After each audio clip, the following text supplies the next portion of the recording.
श्री सच्चिदानंद सद्गुरु साईनाथ महाराज की जय।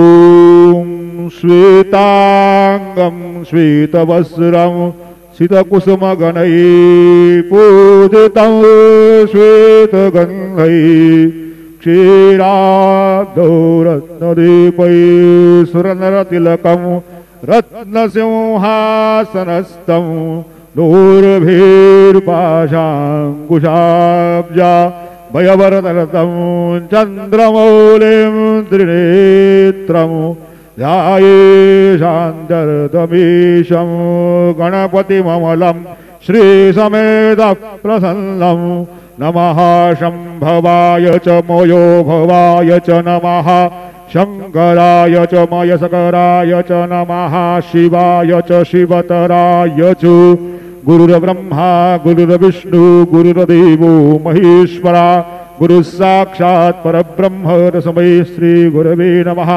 सद्गुरु साईनाथ गुरवे नमः। सायं पूजनार्थे ध्यानम् आवाहनं समर्पयामि। त्वां गन्धर्वा अघनस्त्वामिन्द्रस्त्वां बृहस्पतिः त्वामुखदे सुमूरार्या विद्वान् यक्ष्माद्मुच्युतु चन्दनं समर्पयामि।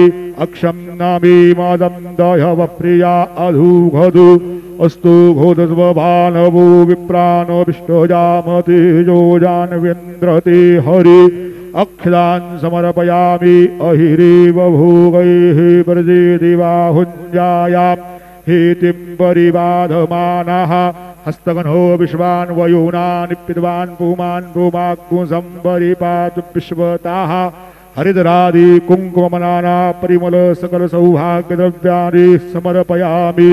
सेवन्तिकावकुलचम्पकपाटलाब्जै पुन्नागजातिकरवीररसालपुष्पैः बिल्वप्रवालतुलसीदलमालतीभिः त्वां पूजयामि जगदीश्वर मे प्रसीदु।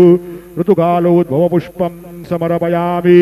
सायंकाले महानैवेद्यं निवेदयामि।